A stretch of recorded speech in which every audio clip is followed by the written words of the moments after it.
Bonjour chers internautes, aujourd'hui je suis revenu vous prolonger la vidéo d'hier aujourd'hui on va attaquer la partie 2, qui explique comment vivre en harmonie, en parfaite harmonie avec les djinns sur terre. Bon, c'est très possible, on l'a démarré à expliquer hier. Aujourd'hui nous allons approfondir un peu tout en essayant de convaincre les gens sur cela. Avant de commencer la vidéo, comme on a l'habitude de faire, on va vous demander de liker la vidéo, d'aimer la vidéo et en même temps, si vous êtes nouveau à la chaîne, de pouvoir vous abonner en cliquant sur abonner et en mettant votre doigt sur la cloche de notification pour ne plus rater nos prochaines vidéos. En fait, pour rapidement expliciter ce domaine qui est très possible, ce domaine qui est une grande réalité, c'est une réalité, voilà, qui a existé depuis nos anciens, depuis nos ancêtres, qui ont pratiqué l'harmonisation avec les djinns, avec nos khambs, avec nos canaris, avec même ici au Sénégal, nous avons vu l'histoire des Khoy, l'histoire des gens qui habitent au bord de la mer, bien sûr. Ces gens-là qui pratiquent jusqu'à présent, qui ont gardé scrupuleusement le legs que les parents ont laissé ici. Voilà. Les Lébous, parfaitement les Lébous, je voulais dire les Lébous qui habitent sur la côte de Dakar. Ces gens-là ont conservé la tradition, c'est-à-dire l'harmonisation, comment s'harmoniser, comment vivre avec les djinns sur terre pour accompagner nos vœux, pour accompagner, booster et prolonger nos programmes. Parce que l'homme peut faire des choses, mais les djinns aussi ont leur part de possibilités. Les djinns nous aident dans beaucoup de choses. On n'est pas là du moins pour dire que il faut prier pour les djinns. Non, on ne prie pas pour les djinns, mais seulement si vous vivez avec des êtres, si vous vivez même avec vos animaux, si vous prenez vos moutons, vos chèvres, qu'est-ce que vous faites? Vous leur mettez dans un enclos et vous les nourrissez, vous leur donnez à boire, etc. Eux aussi, c'est des êtres qu'il faut essayer de nourrir à votre manière, à les amener, à les domicilier. Comme tu prends par exemple le chat, tu le domicilies, tu fais ce qu'on appelle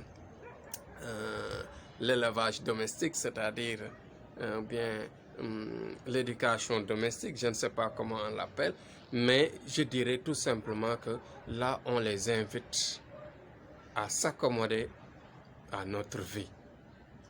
C'est pas une prière ou bien c'est pas un défi qu'on est en train de faire à Dieu. Non. Nous sommes des croyants et nous croyons le Coran du début à la fin. Donc cette science difficile à faire croire à certains qui prennent le Coran comme par exemple une science qui bannit l'existence des djinns, c'est faux. Les gens n'ont pas compris. Le Coran a parlé des djinns. Le Coran accepte les djinns. Le Coran ne nous dit jamais de ne pas cohabiter avec. Essayez de comprendre cette vie pour certains qui veulent vivre avec. En tout cas, en ce qui me concerne, nous, notre famille, notre descendance a pratiqué cela. Et les générations qui avaient cette pratique, qui ont vraiment suivi cela dans le passé, ont eu vraiment la chance de savoir ce que je suis en train d'expliquer. Pourquoi? Parce que tout simplement, aujourd'hui, on voit beaucoup de blocages au niveau de notre vie.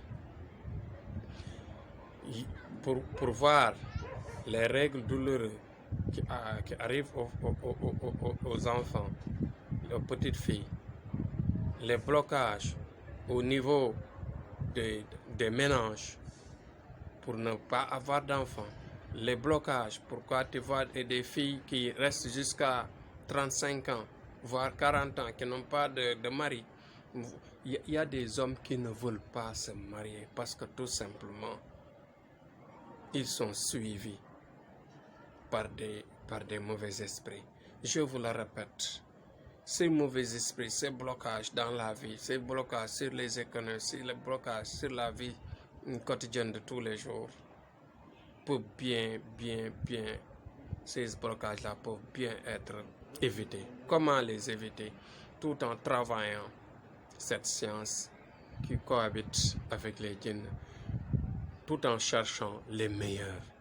En cohabitant, on va au fur et à mesure les initier, les amener, les inviter vers nous avec des pratiques que les anciens avaient fait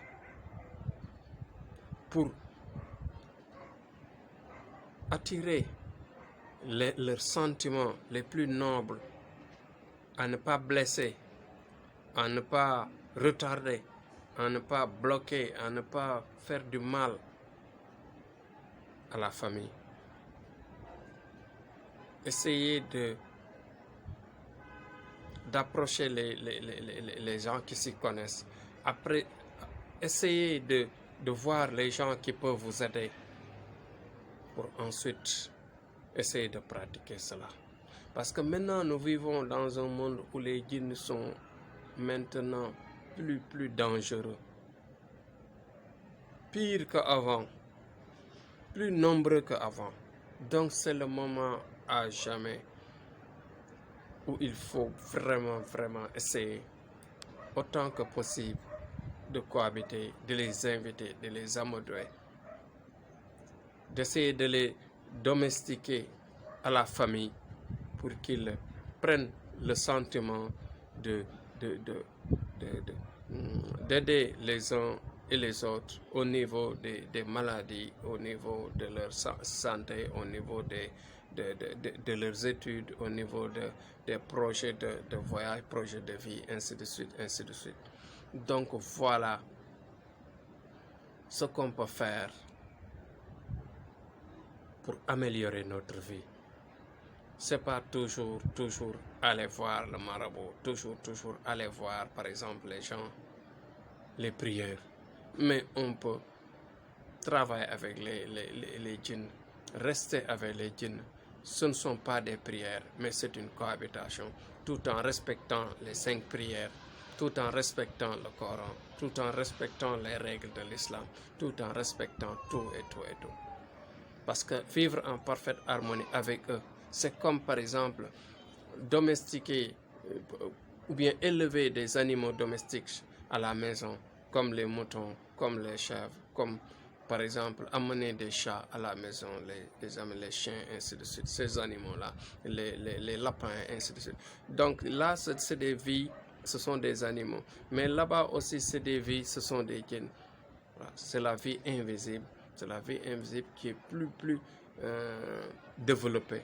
La vie invisible est 10 000 fois plus développée que cette vie. Parce que comme je le disais tantôt, la vie sur terre que mènent les êtres, c'est comme une flash qui détermine l'au-delà. Parce que tout simplement, c'est une flash. Avant la vie, c'était un long parcours avant la vie. Et après la vie, ce sera un parcours illimité. Donc, essayez de nous comprendre. Essayez d'approcher les gens qui se connaissent. Et essayez de vous aider tout en cohabitant, bien sûr, avec les djinns pour avoir la parfaite harmonisation de vie, pour améliorer votre vie, améliorer votre science de vie en même temps. Donc, ceci vous permettra d'apprendre à vos enfants très tôt, c'est-à-dire comment s'y faire. Donc, éviter les malformations, ça évitera aux familles ou bien aux femmes d'avoir des malformations, les femmes qui sont enceintes, de prier, d'aller là-bas, leur demander de les aider, de faire ce qu'ils peuvent, ainsi de suite, parce qu'ils font partie. Parce que c'est comme, par exemple, quand tu vas à l'hôpital. Tu vas à l'hôpital pour la femme qui est enceinte, pour voir, c'est-à-dire prendre son carnet de santé, suivre le fœtus, suivre son enfant jusqu'à la naissance. Mais eux aussi, ils ont une part dans notre vie. On peut, par exemple, ils peuvent quelque chose.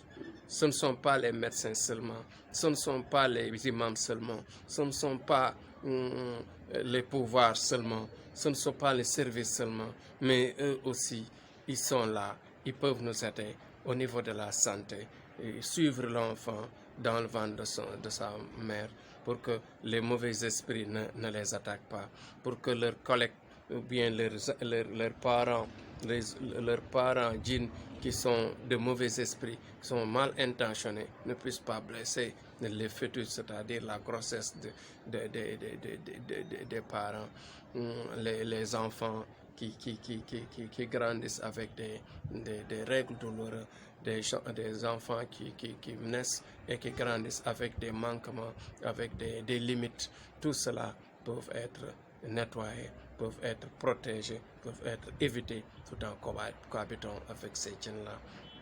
Les gens s'y connaissent.